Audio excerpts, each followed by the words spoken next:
Hello, my true crime lovelies. How are you? Sugar Bear just came in to grab my coffee. It's decaf. How are you? How is everybody? Happy Saturday. I've been up reading comments and I look powdery. The light is coming in addition to the other light. So if I look a little, whatever. You're not here to see me. Let's see who's here. Good morning, everybody. RN Two Moms, Jackie Anderson. Not intentional. Know that. Wait. Yes. I wanted to take a step back because, like I said, I've been reading the comments this morning, and there's a lot of criticism about Lana having a relationship with Sarah. And I'm not here. Lana is a grown woman. She's been grown for a long time. She's 50. She's a couple years younger than I am. She's had a business. She has a husband. She has a child, right? An adult child. I think he's an adult at this point. If not, he's, close. Like 17, 18, but I'm pretty sure he's an adult. Based on her age, but she could listen. I have a 1-year-old, so that's not the end all be all. But so I don't feel like I need to defend her or her choices in that way, but I just would like to kind of zoom out and look at it from, I don't know, what do they say, 10,000 feet, and not just for these messages. One, we all have the benefit of knowing more about the case now, right? I don't think going into the case, anybody knew about the baseball bat. We all suspected it because of the way Scott questioned Brian about if the son played baseball or, what was going on there and would he have a bat. But going into it, we didn't know that. And there is the presumption of innocence. So I don't fault Lana in giving Sarah the presumption of innocence. Again, Sarah was coming in with an affirmative defense, right? She's saying she did it, but there's a reason why she did it. So that overcomes the snuff film if there is a legitimate reason that's going to come out at trial. None of us knew what was going to come out at trial.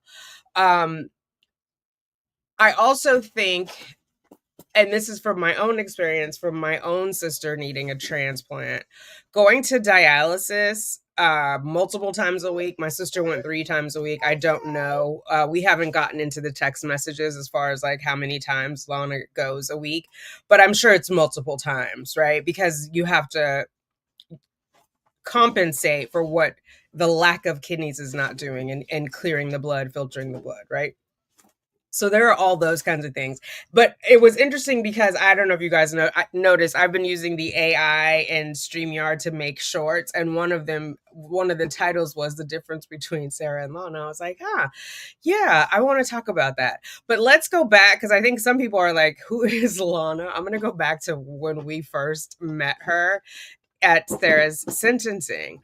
But someone else pointed this out to me, so I can't take credit. They don't want to be named, but I do want to talk about it a little bit, and I want you to observe it as well, because you won't be able to. You won't be able to unsee that. But you know how in the trial, like Sarah, just think of Owen's first day in the case, right? No, let's not bang things. And I described Sarah as sort of post-coital. I didn't know if it was related to Owens. I didn't know if it was related to someone else in the courtroom, perhaps the private investigator. Oh my God, what's his name? Is it not Jay? Mr. Lane, Billy Lane. I didn't know what it was, but I just knew she was extremely giddy, happy, blowing kisses. We found out later from Surviving the Survivor that it was for Christina Pena, who I have deduced, whatever that conjugation is, of being her perhaps gay for this day lover. But she was like blowing kisses and whatnot, right? So this is what the Observer pointed out to me. Notice that when Lana is talking during this, Sarah's face remains flat. She doesn't seem excited that Lana is talking to her. Now, while we can't see Lana, because her camera wasn't functioning or whatever that situation was, I don't know. Lana can see the courtroom, so she can see Sarah's face. She can see everyone else in there. I don't know how far back it goes, but let's just take a look at our introduction. So everybody's on the same page. Hello, Jackie. And we all kind of have a baseline for this conversation.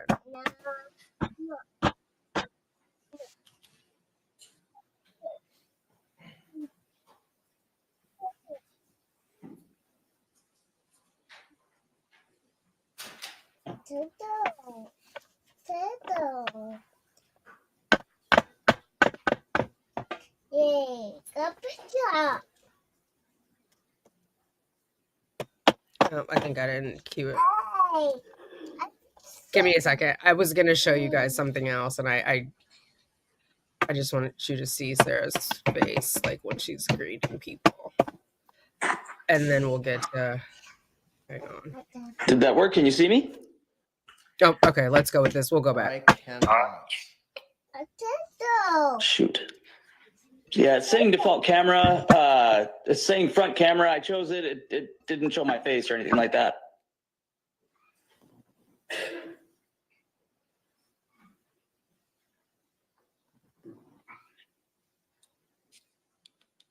My technological skills are limited.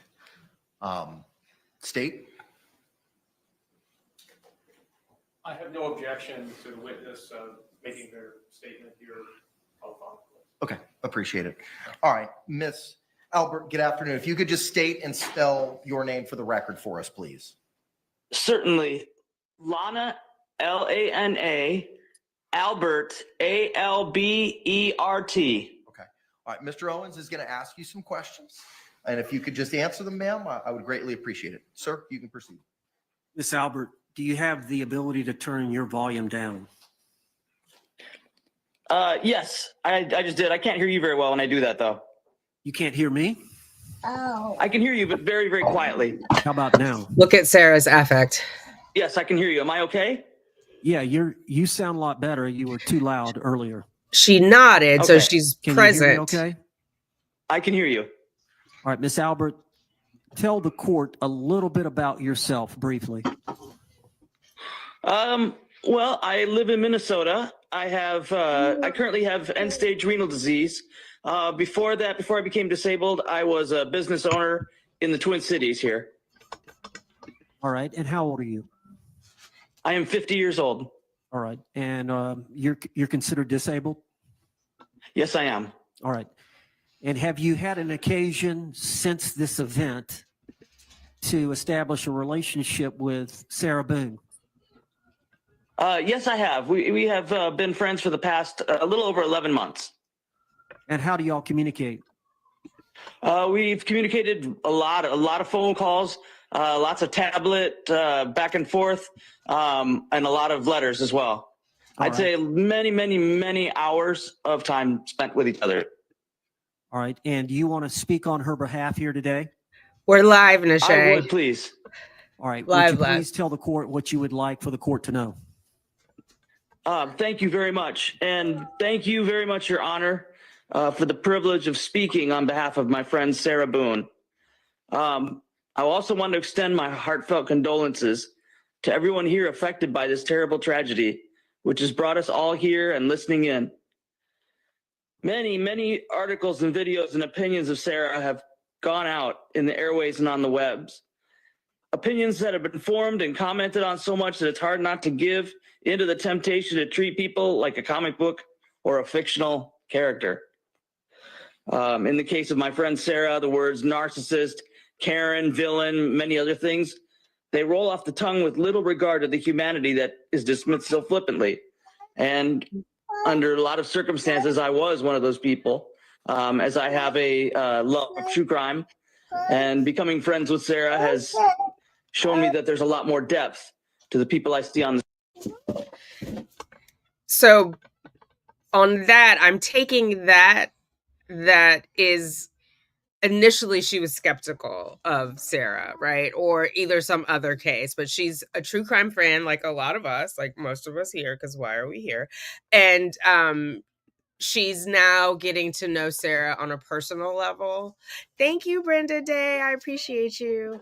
And we saw the love bombing. We're reading the love bombing, right? And so without all the additional context that we have of how Sarah is writing to other people, Lana is engaging with her and taking her at her word. Now, I think we all can say safely, like, Sarah is not a reliable narrator, but does Lana know that at the point in time when they are going over the text messages that we're reading, right? So I think if we give her the benefit of the doubt, and knowing that she's a former business owner, she's now disabled, she's tied to this dialysis multiple times a week, like, if we look at it through that lens, it's different than where you and I sit now, cozy in our home, hopefully, and without a care in the world, right? So it's a heavier thing. I mean, end stage renal failure, that's at the end if she doesn't get a new kidney, right? And so, again, I have a family member, my sister, I've talked about donating my kidney, and people are like, why would you? I can't tell her story. It's not my place to tell it. I just will say from a family member's point of view, it's a hard thing to watch someone go through, right? I felt hopeless on my sister's behalf. So I can't imagine what my sister felt. I can't imagine what Lana felt. Have I thought about writing Sarah Boone? Yeah, I have. Thank you, Olive Oil. Instead, I created a channel, though, right? We've talked about that. So if we look at it through that lens. Now, about the non-narcissist part, I don't remember hearing that, and I tried to find my previous video. I just would say, like, at that point, we've heard testimony from two different, one was a psychologist, the other one was a psychiatrist, right? So Dr. Julie Harper and Dr. Tanya Werner both said she had cluster B traits, although I don't know if cluster B is in fashion now, but either way, she had narcissistic personality traits. And so we'll take that into. So part of it, I would say, if Lana chooses not to see that, that's her choice. Again, she's an adult. It's her money. It's her time. Let her spend it how she wants to. The screen. I'd like to share with the world and with the court about the Sarah Boone that I know. Sarah Boone is a kind, honest, and good person. The Sarah Boone I know is one who loves animals, especially the kind who are damaged and defenseless. How many of us would take in and pour love for a hearing impaired and a sight impaired pair of dogs? She has a natural instinct to help reach out and give of herself, her time and energy and love, especially to those who are hurting or damaged. You all have seen her fight for her own life and truth here. I tell you this, she fights even harder for those she loves, giving time, attention, and companionship without a single thought for her own gain or what somebody can do for her. And one huge example is in the matter of our friendship. As I said before, I have end-stage renal disease caused by a genetic illness called polycystic kidney disease. As my life has progressed, things I've taken for granted have been taken away from me. I could not appear in court in person because I can no longer walk, as my dialysis treatments have affected the circulation of my legs and has confined me to a wheelchair. To say that my life has radically changed is an understatement. Look at Sarah's face. She has no reaction to Lana saying she is wheelchair bound. Not a sadness, I think she's thinking about what she's going to say, like her papers are spread. But we'll go back, because in the beginning, she's like giddy and talking to someone. I know she was talking to Billy Lane, but then she's also waving and talking to other people. I mean, honestly, I feel like part of it is an act in the courtroom, like to appear for the cameras. Do you know what I mean? Like, no, who's that happy the day that they're going to be sentenced and they don't know what their sentencing is? But the fact that she doesn't even, I don't know, flinch is not the right word, but she doesn't show any like, oh my God, my poor friend, is speaking for me and is wheelchair bound, like nothing. She's just flat. Through it all, I have many friends and family I love and cherish. Sarah has distinguished herself differently in this way. In the course of getting to know her, I started sharing the progressing state of my health. It was like lightning had struck her. The moment Sarah had learned the depth of my struggles health-wise, she straight up offered strenuously to donate a kidney to me. I got to tell you this. I hope she's not mad for me showing this, but She had no hesitation, no concern over personal risk or personal gain. I want to convey to this out and around the world that is merely offering is a good and heroic act. I've had many friends. I've not had one outside of my brother who has offered me a kidney. That is huge. I don't have anything of equal value to give to her. And that's not the actions of a narcissist. She did it as a reflex action, as a good person. After the verdict came in October, we spoke that night. And I hope Sarah doesn't get mad at me again for disclosing this, but out of all the shock and seriousness of what had happened in the court, the thing that made her emotionally break was that she realized she could no longer be a donor to me. I mean, I was sitting there like, hey, you know, it's going to be okay. But she was so broken up, she couldn't help me. That's a friend. She is not, nor does she come up anywhere remotely close to being a narcissist. Now, one more thing before I go. Social media has worked to rip the blindfold off of Lady Justice, to take the sword out of her right hand and start assassinating Sarah's character. However, the scales are the balance. As it says in Psalm 85, mercy and truth are met together. Righteousness and peace have kissed each other. Justice isn't justice without mercy. Our pursuit of righteousness isn't complete and right without peace. Thank you, Your Honor, for the honor of speaking for my friend Sarah Boone. I hope that your justice is mixed with mercy here today. Thank you. State, any questions?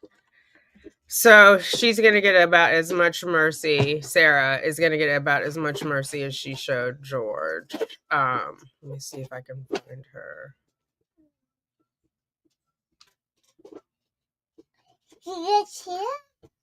Yeah. Mercy. Can you say mercy? Mercy. That's when we show kindness and see the humans for who they are. Is it that far back? Oh, God. Okay. Go!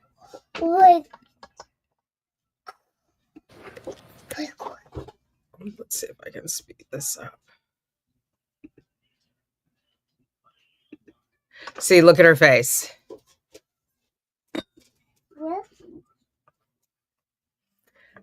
The second one was to Billy Lane, but something over her shoulder, something or someone is talking to her.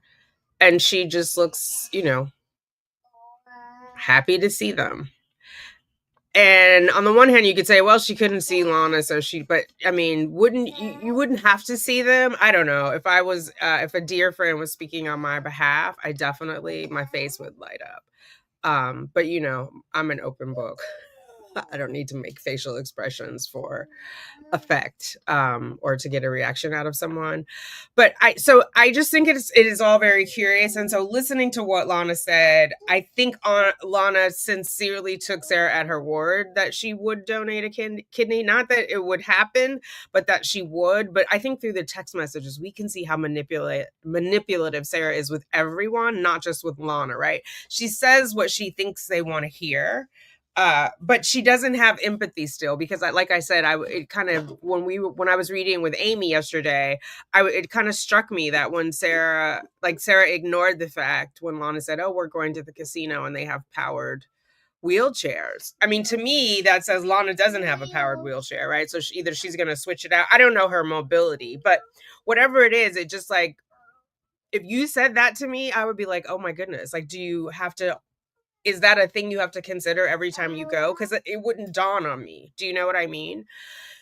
So there's a very selfish part of Sarah, and I think she's that way with everyone. And in the beginning, I was hoping for like a redemption arc for Sarah, like she would change and one day she would realize the error of her ways, but it just kept getting worse and worse. Like that whole forgiveness speech, like, oh my goodness, if there was ever a time to just say, you know what, I effed up and I didn't mean to. Like, I'm a mean person. I was being mean to George because I'm always mean to George, but I did not realize what I was doing. I wouldn't even go not intentional, right? I was too drunk to understand what I was doing. Because I think she thought she was going to wake up and he was going to be there. And then she didn't even remember having that thought when she woke up. She's walking around. Sounds like she was walking around the apartment for a while before she realized it, because she says she saw him coming back from the bathroom. Well, we saw where the suitcase was. That means you walked right past that suitcase and went to that downstairs bathroom, and it didn't even dawn on you that your boyfriend was in there. So it's a little sirens are coming. Hello, Harper's Nana. Something in me says this could be Lana's hobby. So like her blackjack game, she knows what she's getting into. Maybe. I don't know. I don't know what she would have to gain by gaming, Sarah. I felt like, and again, maybe I'm just overly identifying with Lana, but like the things that I had hoped someone could tell Sarah, it's interesting to find out that someone did tell Sarah that, right? But it's hard to advise her because she's not trustworthy, so she's suspicious of everyone else and everything else that is being said to her. She just wasn't a likable defendant. She wasn't nice. She was trying to get sympathy where there shouldn't be any, but she very much sees herself as the victim, not just of George, of everyone, of everything in life. Like the way she tells her stories about how on the witness stand, she was like, yeah, her life was devastated because her father died while she was in high school and she had to get a job. Well, he died 30 days before her 18th birthday. So you had to get a job at 18, ma'am? That makes you a victim?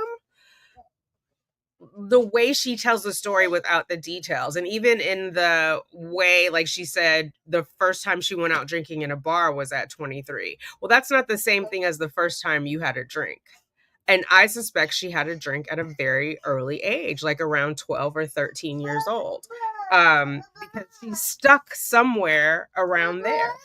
Even now we hear what happened? The book? Oh, okay. Okay, there you go. Even her friendship, her bestie, Christina, we now know they were bullying people in the jail. That's what they base their friendship on, is like snark and bullying and being mean to other people, right? So, and there is a bit of that mean girlness even with Lana. Like they're talking about the woman's makeup. I can't remember. They were also talking about someone else, but maybe that was their bonding. I don't know, but there's that little bit of, I mean, I have it too. I'm on here, being snarky about Sarah. So I'm not innocent in this either. I can't say it's for good. Do I have a right to talk about other people? No. Am I doing it? I sure am. So I just feel like I feel like some people are being hypocritical in the comments, quite honestly, because we're all here in Sarah's business. So Lana's in her business in a different way than we are. Do you know? Does that make sense? Hi, Colorado. Hey, Bama Green Eyes. Thanks for being a mod. Oh, I forgot. There's a new intro that I made with the new members. We're up to 300, which I'm like, wow. Membership start at 99 cents. No pressure it's just a different way to support the channel. You get some early information. You get little chats from me, and then we do a monthly members meeting where if you're wooden nickel and above, you can come on the screen and chat. But yeah, if that's something that you're interested in, but I'm just excited. Let me show you guys.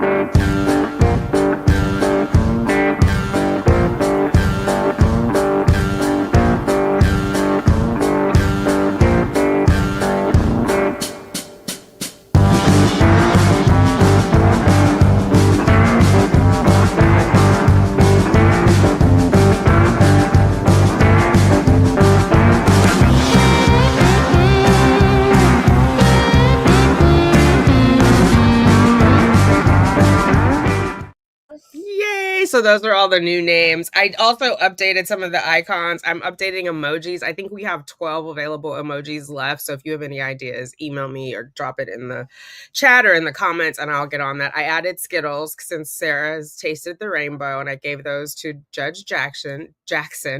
There's a Judge Jackson, what do you call it? emoji for the members, so you can drop those in the chat. And I don't know if you guys knew this, but I just learned like the emojis have names, right? If you just do like a not a semicolon, a colon, the name of the emoji and another colon, it will populate. So you don't have to go and look for the emojis.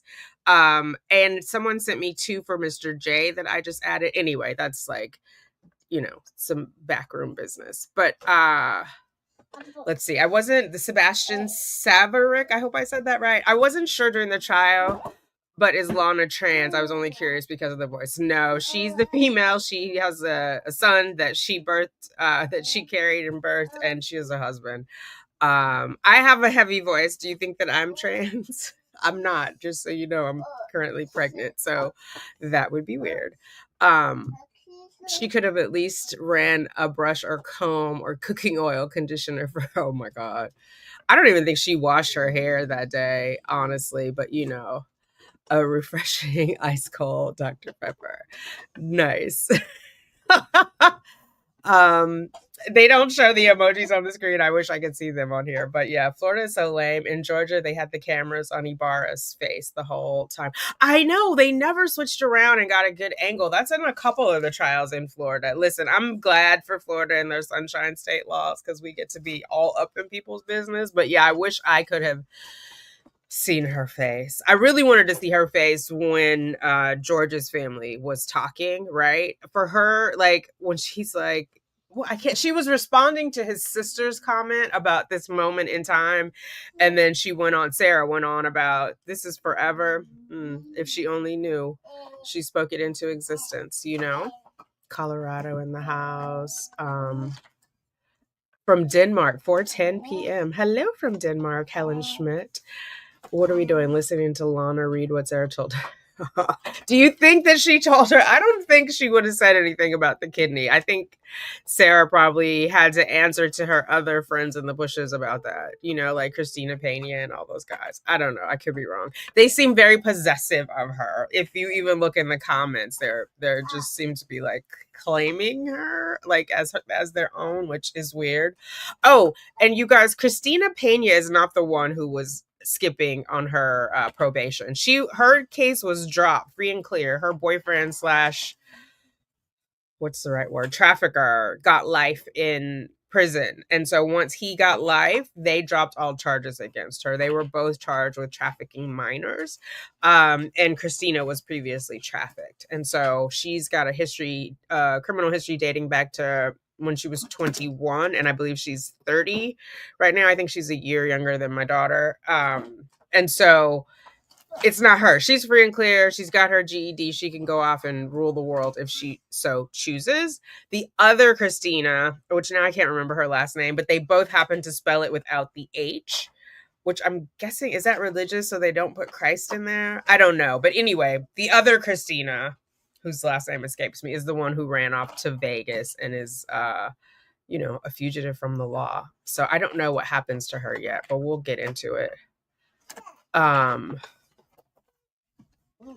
it was weird because a lot of people also said that they thought Lana was a man, and I'm like, who names their son Lana?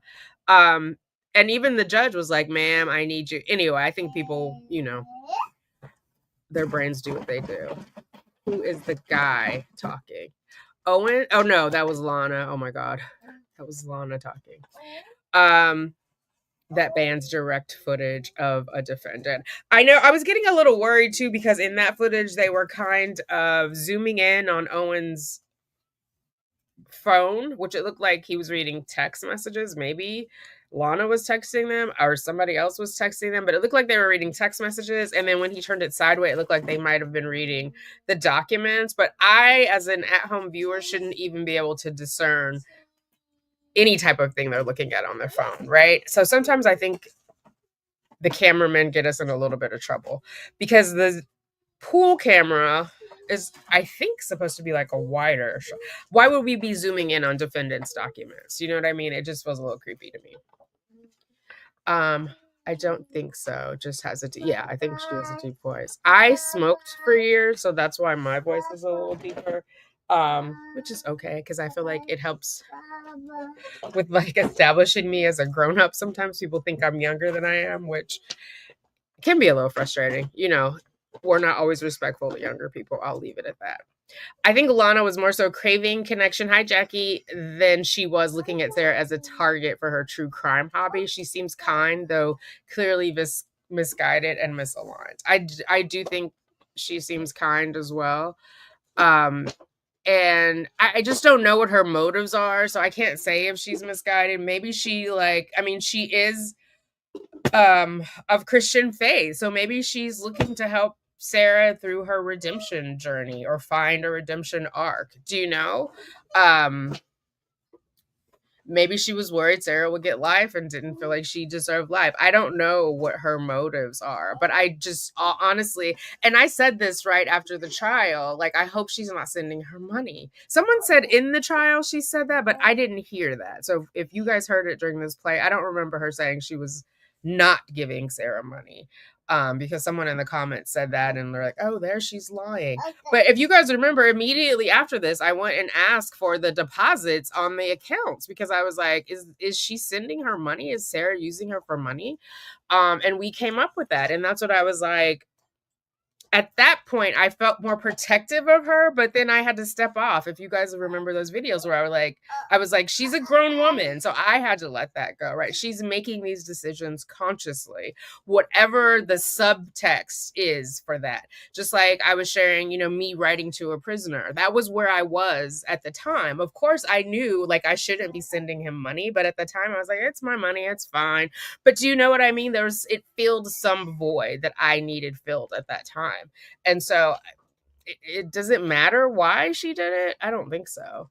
But I don't think it's fair to be like, oh, she's some cat lady either. Like, what does that mean? I have a lot of friends who have cats. I don't know if she does or she doesn't, but I'm just saying, like, I don't know where that gets us as far as like delving into the mind of Sarah Boone and her what are they called? Boone goons.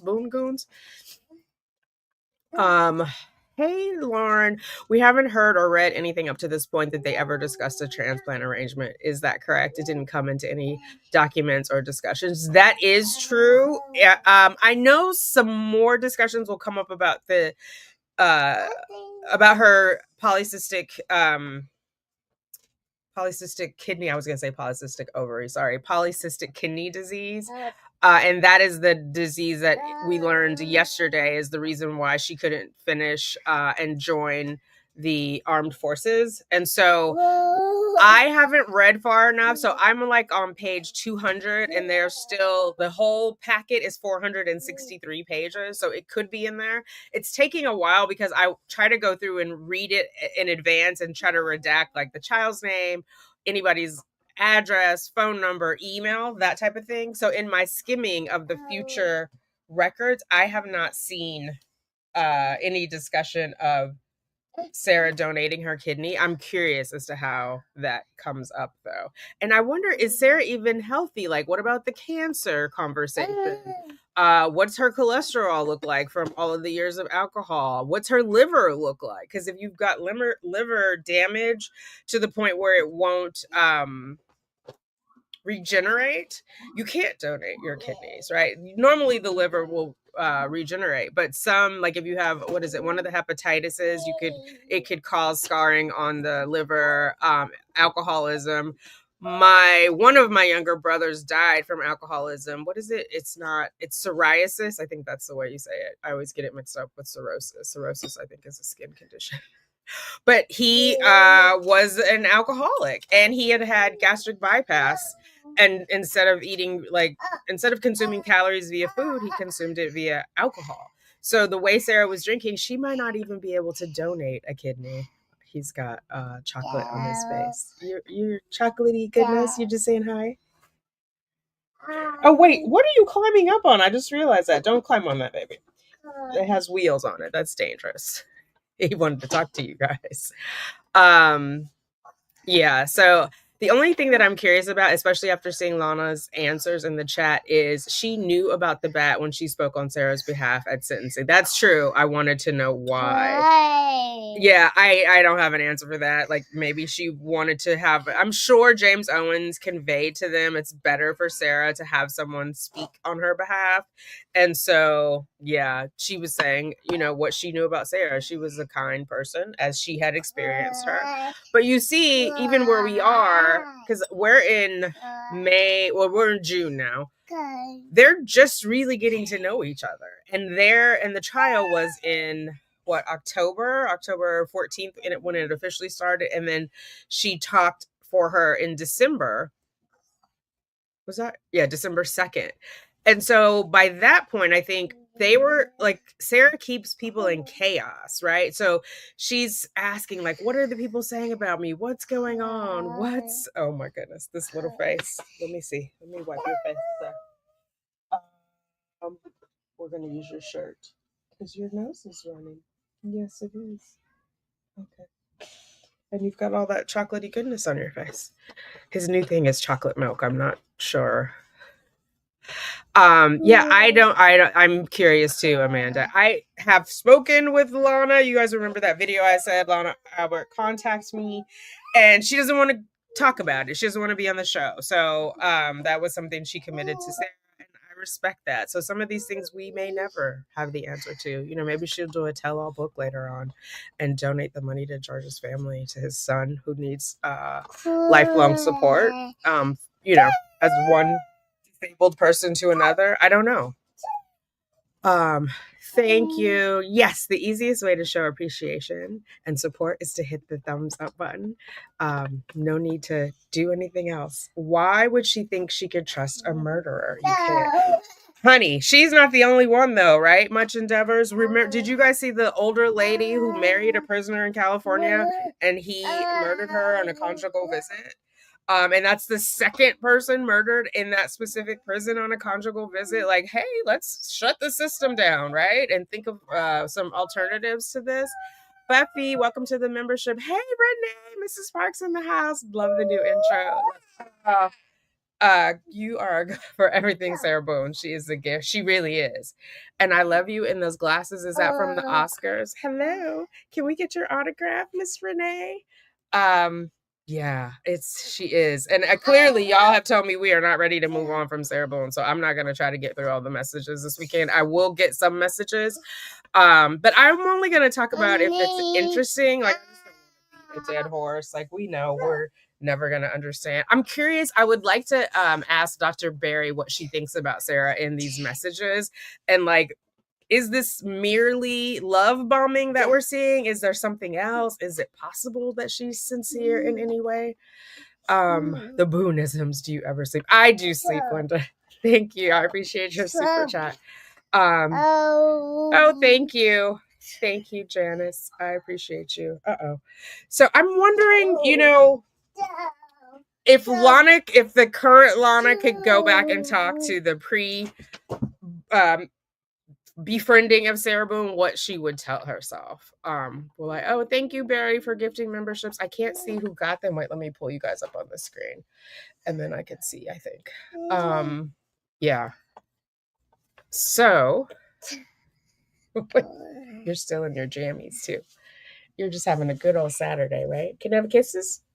No. I can't have kisses? Oh my goodness, you're so mean to me. Can I have a hug? Hug?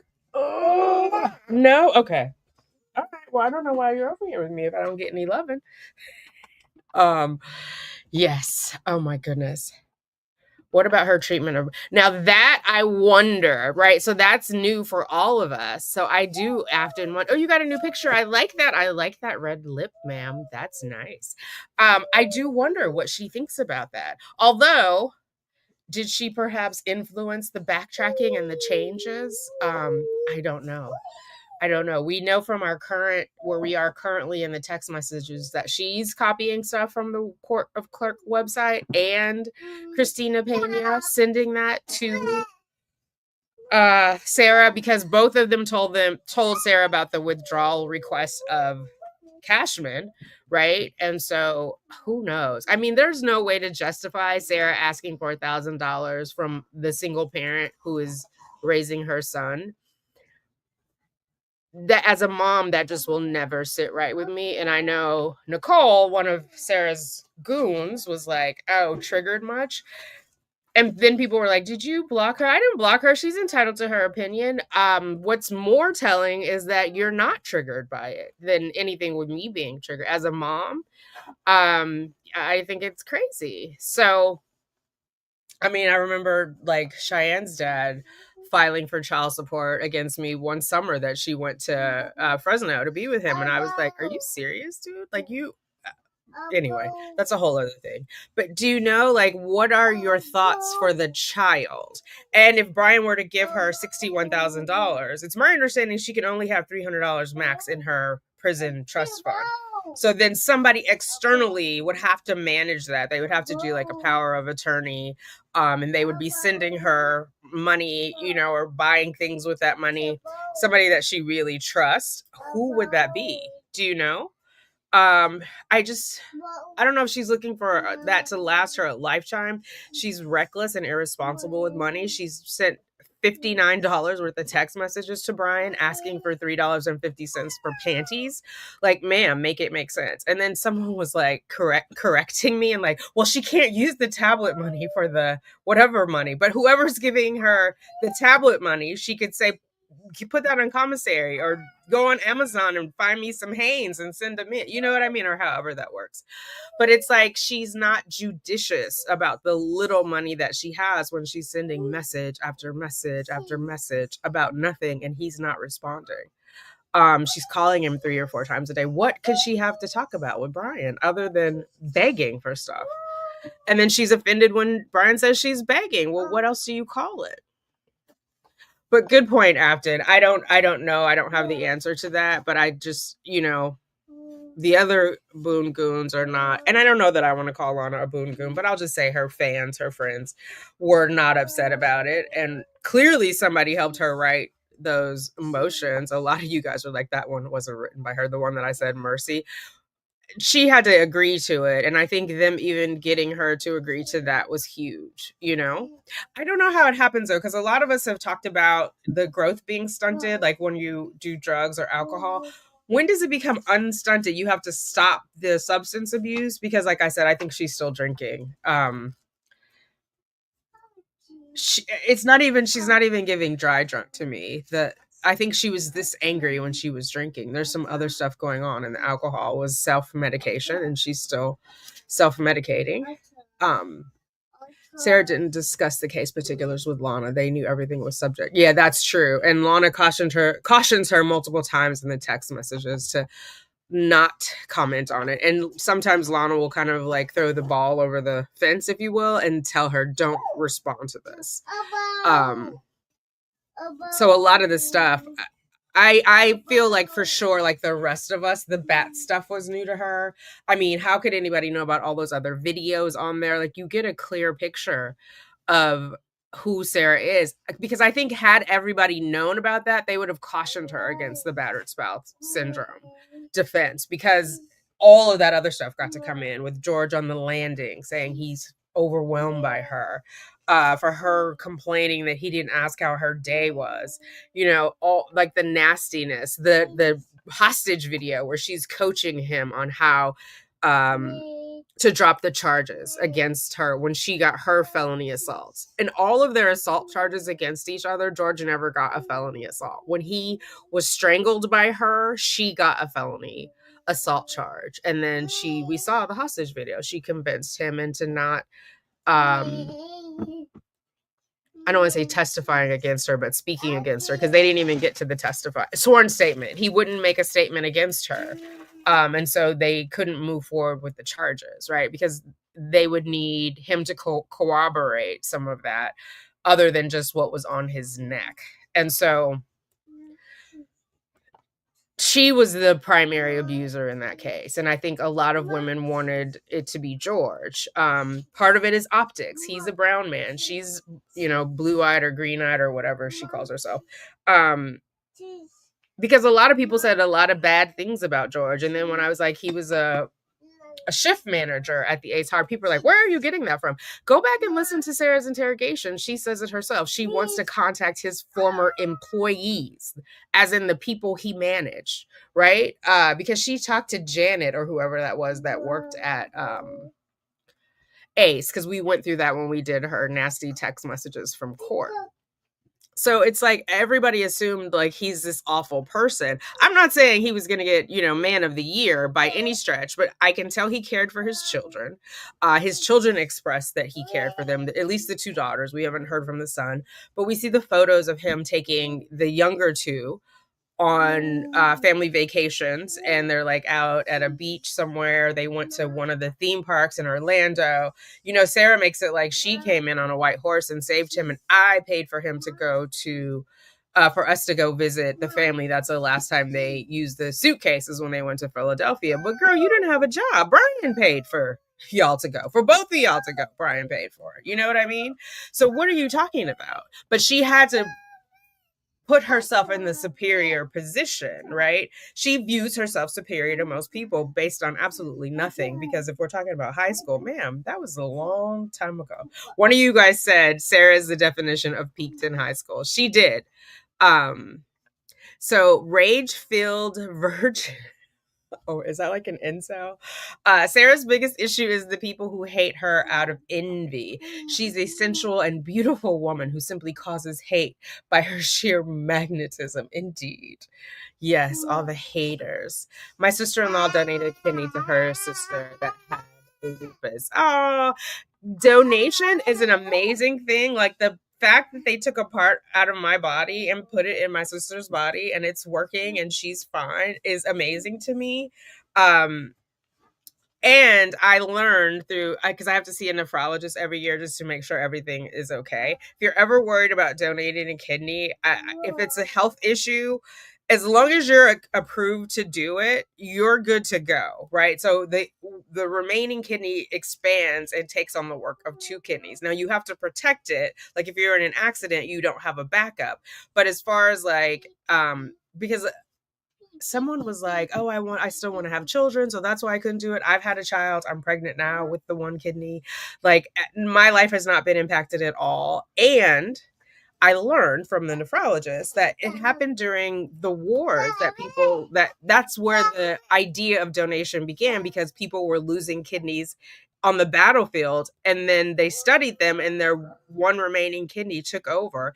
And so that's where the concept of like, oh, we could do this intentionally, take someone's kidney and then give it to someone else, because it's easier to find a living donor than it is to wait for someone to die. And it's kind of morbid.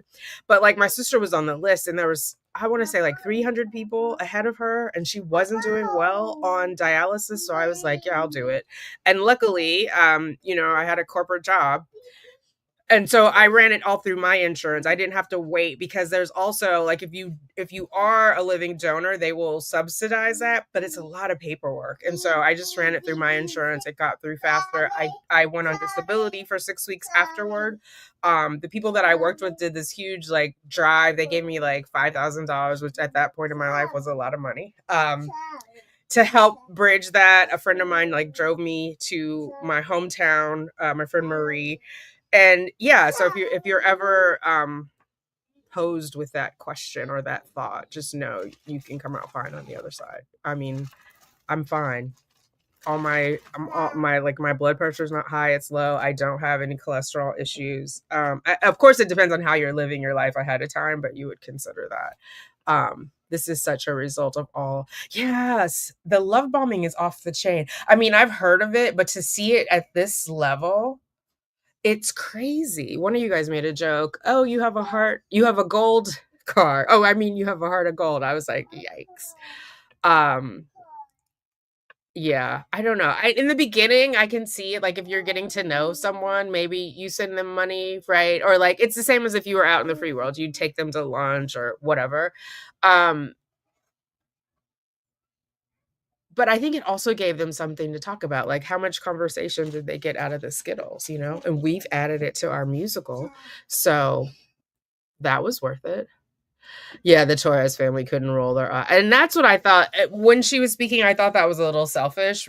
Not to diminish where she is in life, but the fact that you're alive and can say this and their family member cannot, maybe not go into like your personal life problems at this moment, you know? Buzzman Jr. Hey Amanda. Of course. You know, whenever something pops off in the chats and the comments, it's like we need to talk about this. Like we can't just keep chatting away and writing these all. I always suspected that SB helps write this and put in that line about she's not a narcissist. Interesting. The Panda George's family was so poignant there. Yeah, because I think it underscored like wrong time, wrong place for what we're saying right now. They're there seeking justice and you're talking about your own well-being. Where Lana would be, she's looking lower. That's what I'm saying. Her face was like flat. Wasn't she excited? And it would be different if like her face turned like once Lana was like, I hope Sarah doesn't get mad at me for this. But it was just, and that's what I was like, is she reading? But she had attention earlier. Maybe they were in a spat. I don't know. Maybe they, who knows? About this time she knew. Yeah, she did know. You're right. She did know at the sentencing about the bet. She knew about the videos. Hey Linda, I do sleep. I promise I do. I was asleep at like 8:30 last night. A bow. Yes. Okay. That sounds exciting. Yeah. Plot twist. What if Lana is actually playing the Boone goblin? That would be rich, especially the way Boone is obviously using her. What do you mean, JMax77? Like she's eliciting information from her? What do you mean? I don't get that from the text messages. There's a part of me that feels her sincerity in Lana's sincerity in the text messages. And I try when I do like the reading with Amy. If anybody else wants to come and read and be Lana, let me know. You don't have to be on camera. You can just turn your camera off because that's how Lana presented in court. But if you want to do the reading, because I find it more engaging for myself when there's someone to play opposite of. But I try to play Lana in the way, I'm sorry, I try to play Sarah in the way that I imagine Lana is hearing her, because Sarah is very much giving that damsel in distress of like, oh, all these things are happening to me and I don't understand why. And do you know? And I feel like that gives Lana an opportunity to be a hero. And in a sense, I kind of think she is. Like, I don't think Sarah would have had Owens without Lana. And guys, those are our three options. Sarah is pro se, right? And I think that's the train wreck we imagine it. Like, just imagine her, and mind you, her sentencing speech, her forgiveness bullshit, that was curated, right? That was what James Owens had already pulled out. And she probably wrote it in mind with like, what will James allow me to get away with, so to speak. Imagine all of her trial being that way. Unhinged. Hi. Are you trying to get my attention? Do you need my attention? Okay. Afternoon from the UK. Hey, Lady Jane, what's going on? Oh, 100% I think she did. But it's the question. Okay. The question is, did Lana want to be used? And if so, we've heard of sadomasochism. Like, maybe that's her jam. I don't know. But I 100% feel that Sarah used Lana. Both for information, for affection, for money, for Zuzus and Wham Whams and Skittles. And in a sense, that Lana also did a favor to Brian, because you notice in the messages, when there's more engagement with Sarah and Lana, there's less badgering of Brian by Sarah. So her time was occupied. So perhaps she sent those incessant messages because she was bored, right? And she only could focus on that because she's calling people in the middle of a work day. Like, ma'am. Yeah, no show of empathy. To this day, Sarah is not sad that George is dead. You will never convince me of that. And that's why I've finally given up on any redemption arc for her. She's going to go to her grave as the victim.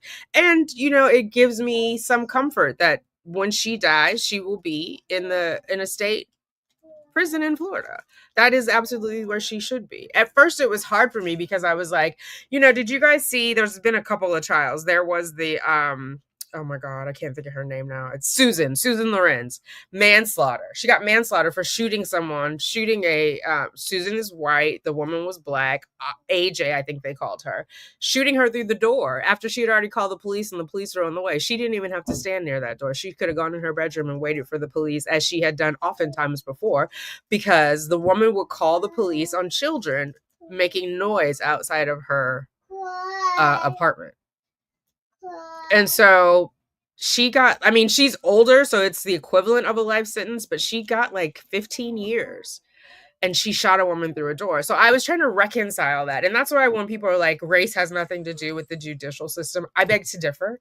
Maybe I see it differently because of how I see the world through my own lived experience. So I was questioning it at first. But then I'm like, the more that I realize that Sarah is not sorry, the more I realize she could do it again or something similar and still be nonchalant, not intentional. Like, you just get a pass for murdering people if it's not intentional. Do you know? Because Susan wasn't intentional either. I don't think she meant to kill her. She definitely meant to shoot her. But I don't think she meant to kill her. And she, her children were left without a mother. And she was already a single mother. So I think now, like, maybe the grandmother is taking care of her. The guy who in Kentucky who murdered his military wife, they were both in the military. He got manslaughter. He shot her multiple times and reloaded the gun. So in that sense, like, our justice system is not always just. Each state has their own constitution as well. So I realize that can come into play. But we're talking about two people in Florida, Sarah Boone and Susan Lorenz. Sarah got life. Susan got 15 years. They both murdered people. So, and Susan got manslaughter, right? Sarah had the option of manslaughter. Why she didn't take it, I will never know. We know her brother tried to talk her into it. We'll see where Lana stands on that as we get through the text messages. But she couldn't get out of her own way. She knows everything. She knows too much for her own good, as my grandma would say. Too much for her own good. AI to deliver her AI allocution. Oh, who is? Oh, in the oh my god, I must be behind in here. In the sentencing. Is that what she's doing?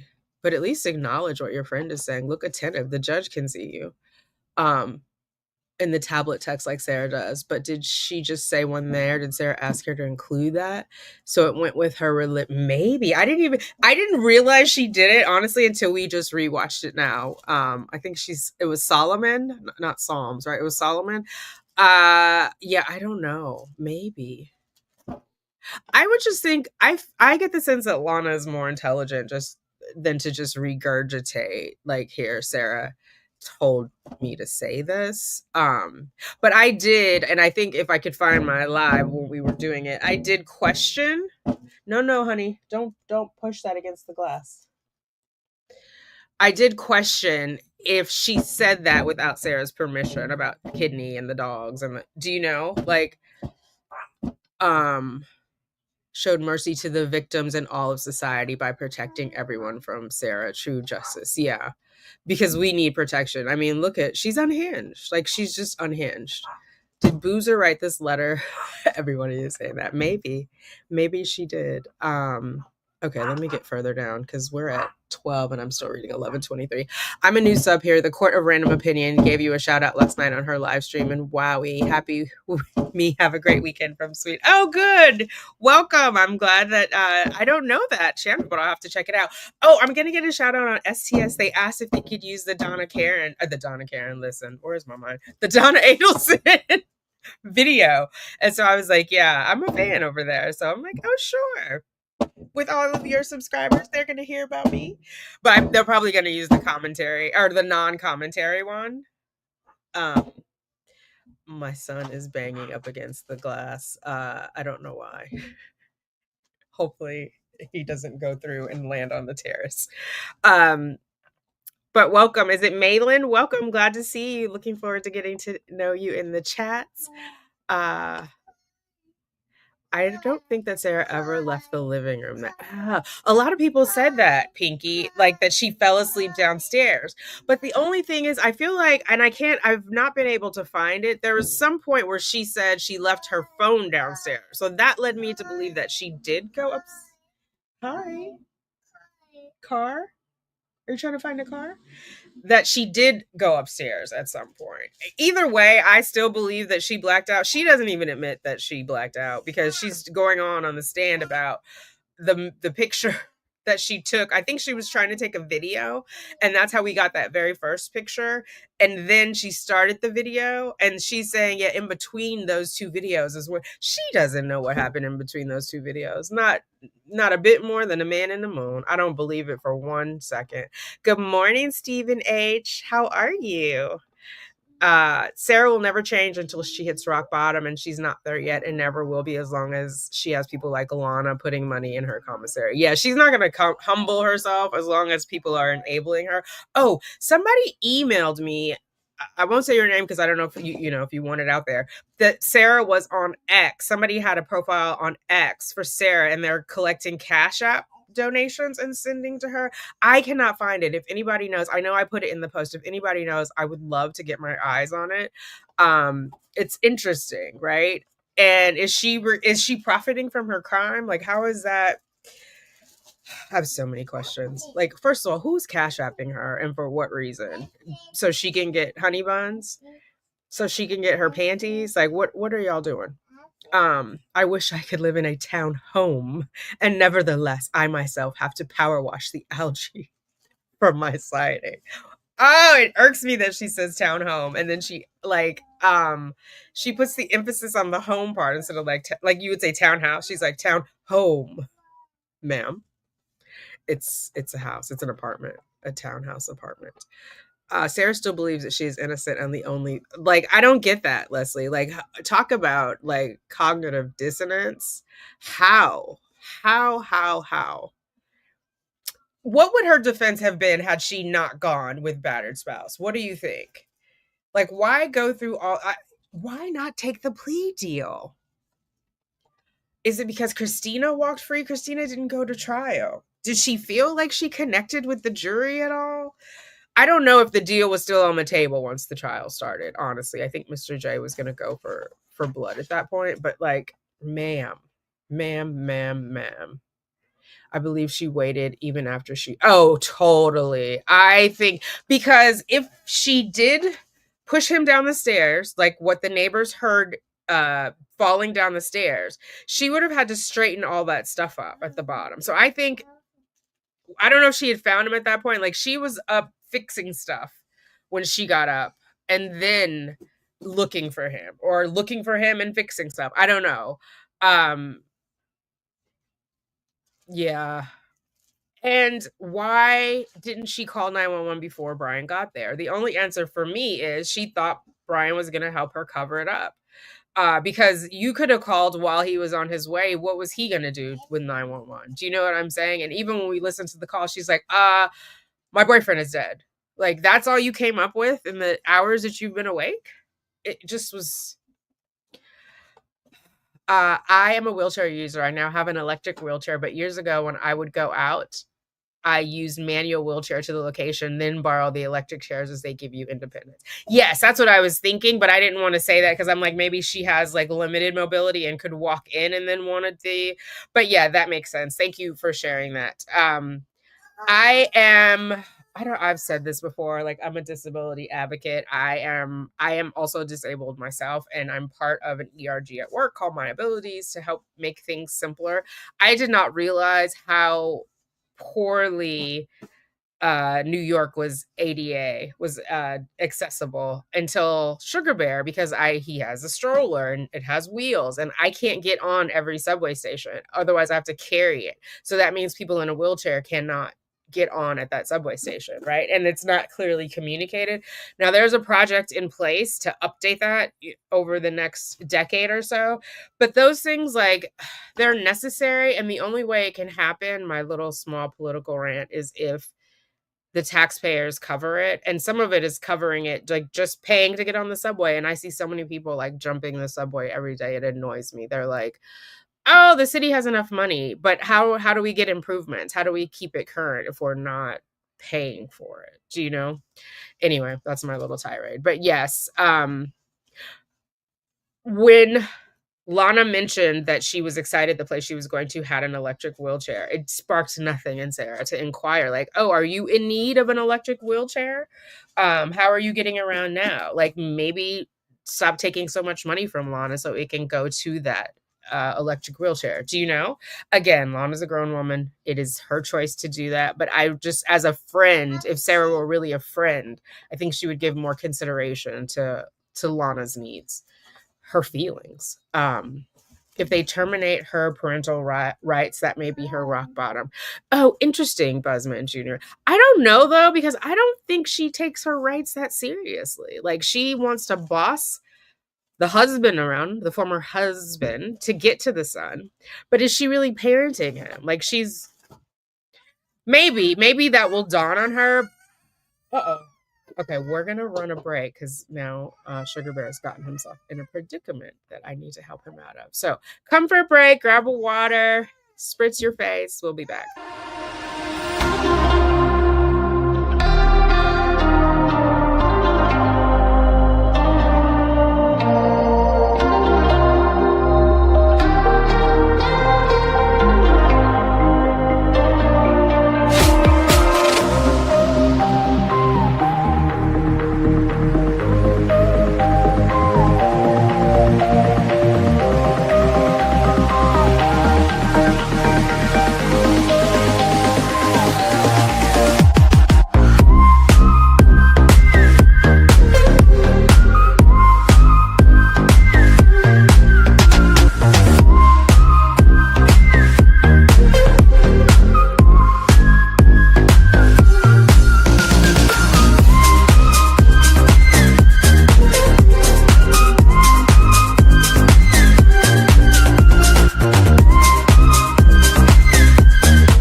I'm back. The ladder he was playing with, it's a step ladder. Wouldn't sit up for him. So yeah, I don't know about her. I hope the judge severs him, but we'll see. And actually, somebody said there was a court hearing today for her, and that is not the case. But I will show you this. She did get her wish.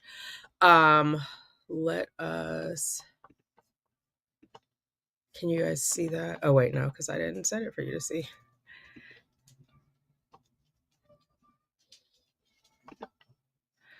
You see that? They're all blocked now, even though I have a user access. So it's become a non-public document. Before, some of them were VOR, viewable on request.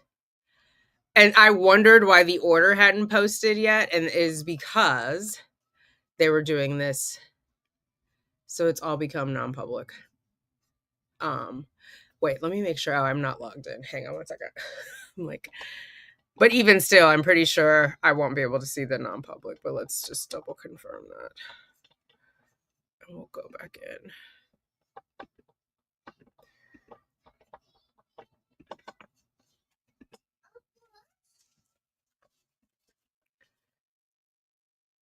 Sarah Catherine Boone.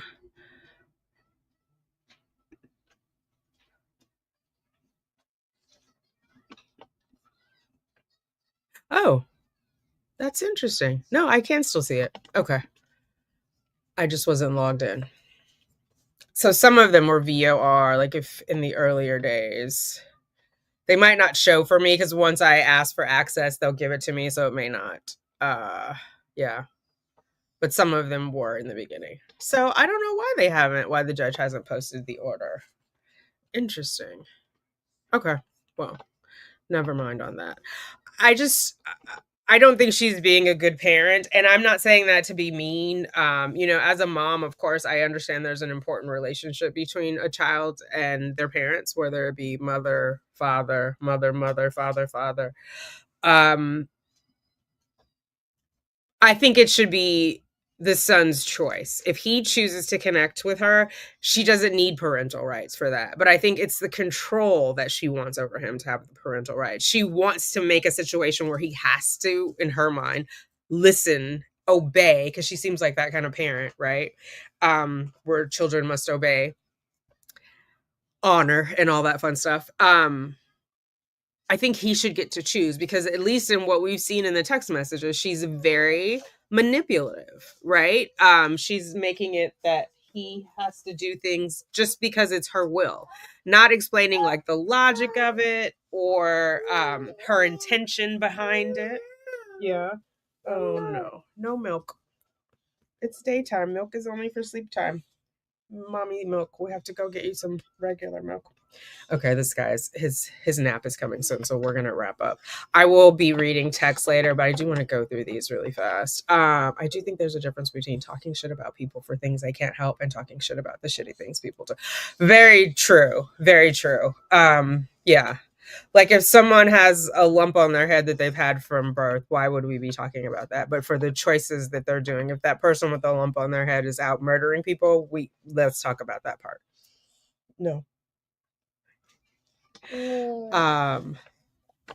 She's not a good person, right? And so therefore, how could she be a good mom, a good wife, a good partner? No, what? No, don't put you down.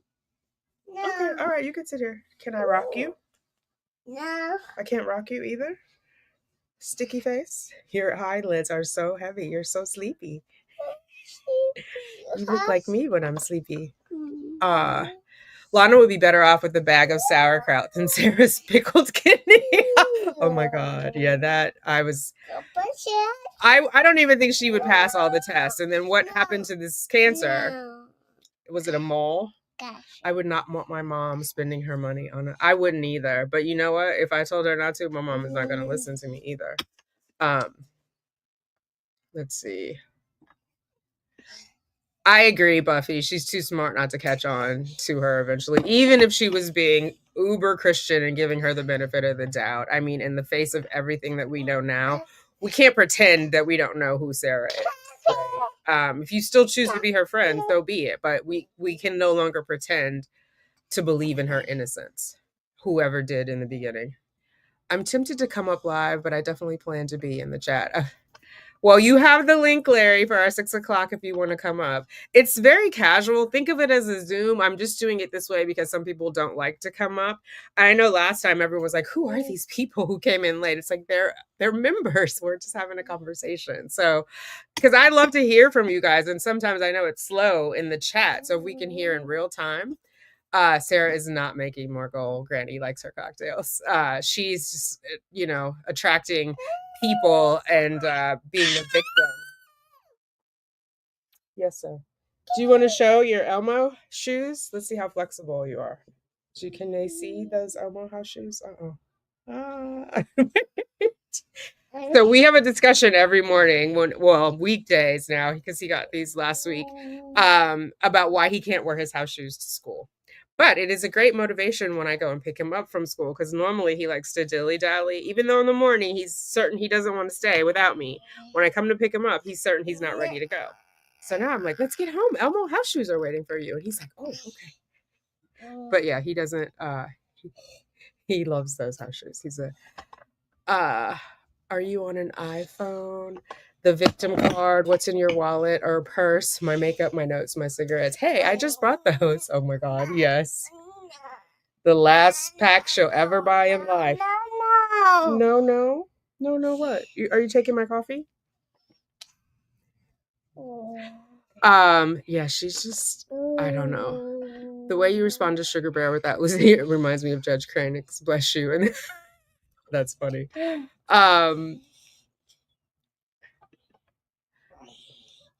I am disabled and mostly bedbound. I see my cares and that's it. But I may be addicted to Tanika's channel too. Not contacting prisoners for me though. Wait. Oh my goodness. Describing the tablet emoticons. Every time you say O face, I've got Sarah's O face on lock. Maybe I can show it to the members. So now I can tell the difference, I think, from the angel face to the O face, because one of them is definitely an O face. And someone pointed out astutely, it's the old school emojis she's using because she puts that dash in there for the nose. Do you want to say toodles? You want to practice your toodles? Do it one more time. Toodles. Toodles. His eyelids are so low. He's sleepy. That's what mine get like when I'm sleepy. Sometimes I watch the videos and I was like, I should have been asleep. My eyes were not staying open. Do you know the answer is yes. Yes, we know, girl.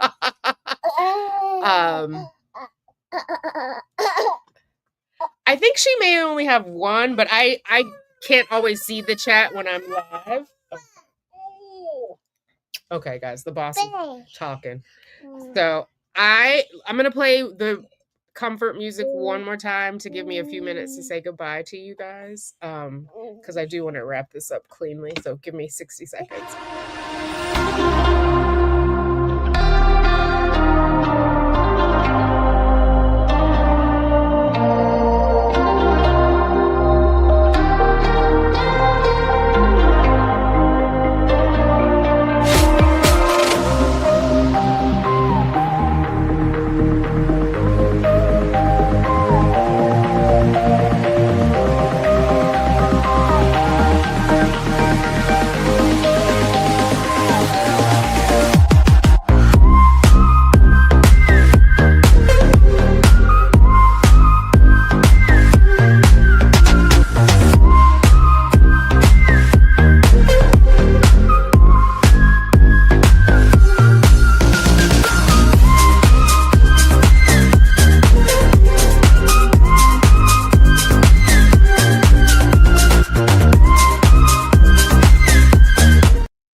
Hello, we're back. Okay, he was saying toodles, toodles as I carried him into the other room.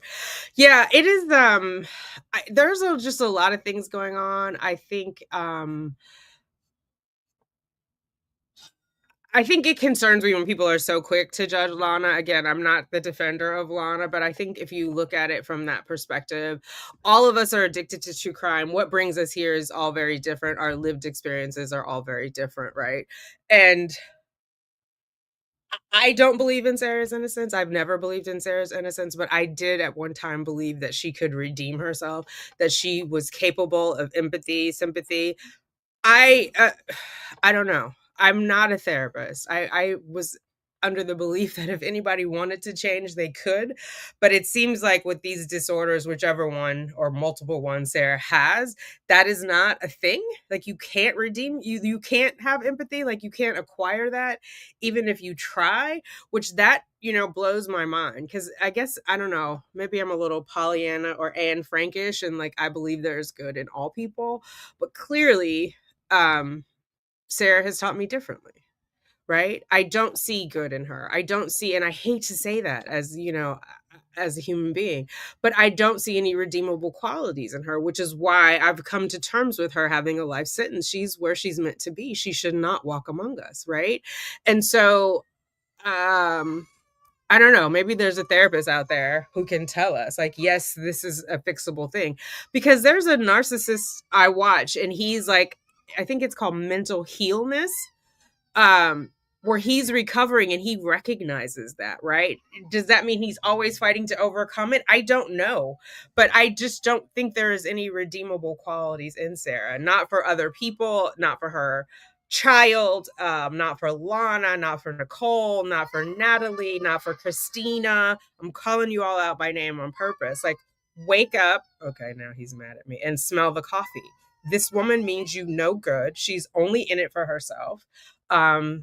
And that's all she's capable of, apparently, until we see differently. Maybe after she loses her rights, maybe after people stop sending her money. Do you know? She's in her 40s right now. She's got the rest of her life. Who's sending her money for panties when she's 60?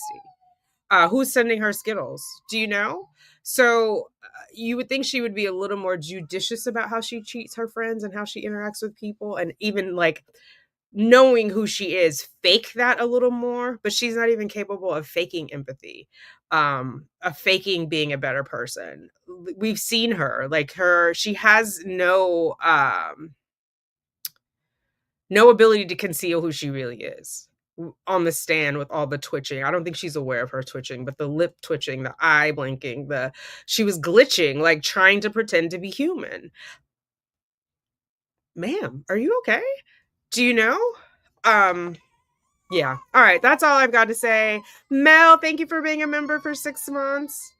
I changed the little member icons. They're a little darker now. I don't know why it's not showing here. I'm gonna make them a little brighter. I think I'm gonna change them to flowers. Thank you, Julie, because that seems like happier. The other ones, I was trying to make them more like superhero shields, but they came out, I don't like how dark they are when they're on YouTube. So after she knew about the bat, things changed for her, but she still, oh, interesting. I didn't see that in the chat. So maybe she had an awareness more of who Sarah was, but she didn't want to turn her back on her friend. I don't know.